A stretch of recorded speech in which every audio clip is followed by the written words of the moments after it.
रतन टाटा भारतीय उद्योगपति और टाटा समूह के पूर्व चेयरमैन एक ऐसी शख्सियत हैं जिनकी आत्मविश्वास की कहानी न केवल प्रेरणादायक है बल्कि ये हमें यह भी सिखाती है कि मुश्किल समय में कैसे अपनी क्षमता और विश्वास को बनाए रखा जाए। रतन टाटा का जीवन संघर्षों और सफलता का अद्भुत मिश्रण है।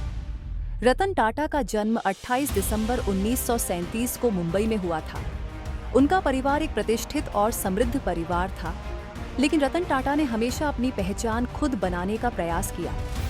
शुरुआती जीवन में वे अपेक्षाकृत शर्मीले थे और उनका आत्मविश्वास भी उतना मजबूत नहीं था, मगर धीरे धीरे उन्होंने आत्मविश्वास को अपनी ताकत बनाया। रतन टाटा की आत्मविश्वास की यात्रा टाटा समूह में उनके कार्यकाल के दौरान शुरू हुई। 1991 में जब रतन टाटा को टाटा समूह का चेयरमैन नियुक्त किया गया, तब उनके सामने कई चुनौतीपूर्ण परिस्थितियां थीं। टाटा समूह के पुराने कर्ता धर्ता जेआरडी टाटा की परछाई में उन्हें काम करना था और कई लोग उनकी नेतृत्व क्षमता को लेकर संदेह में थे।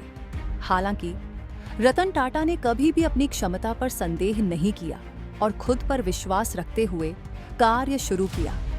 उनकी पहली बड़ी चुनौती थी टाटा समूह के लिए नए विचारों को लाना और उसे वैश्विक स्तर पर प्रतिस्पर्धी बनाना। उन्होंने टाटा मोटर्स को लेकर उस समय का सबसे बड़ा और साहसिक कदम उठाया, जब उन्होंने पूरी दुनिया को हैरान कर दिया।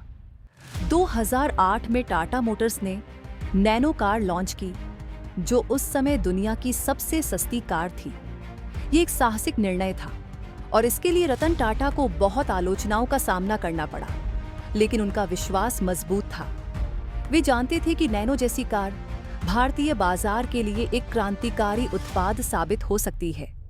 इसके बाद रतन टाटा ने टाटा समूह को अंतर्राष्ट्रीय स्तर पर विस्तार करने के लिए कई कदम उठाए।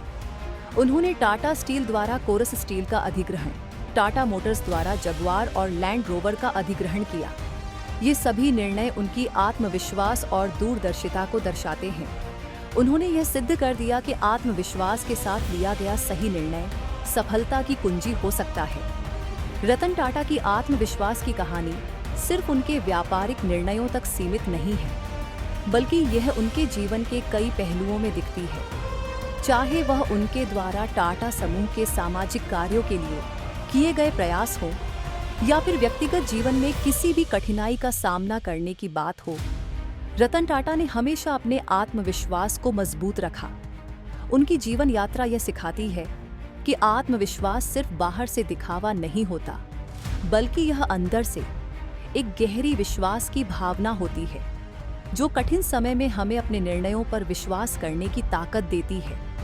रतन टाटा का जीवन यह प्रमाण है कि अगर हम खुद पर विश्वास रखते हैं और सही दिशा में मेहनत करते हैं, तो किसी भी लक्ष्य को हासिल किया जा सकता है।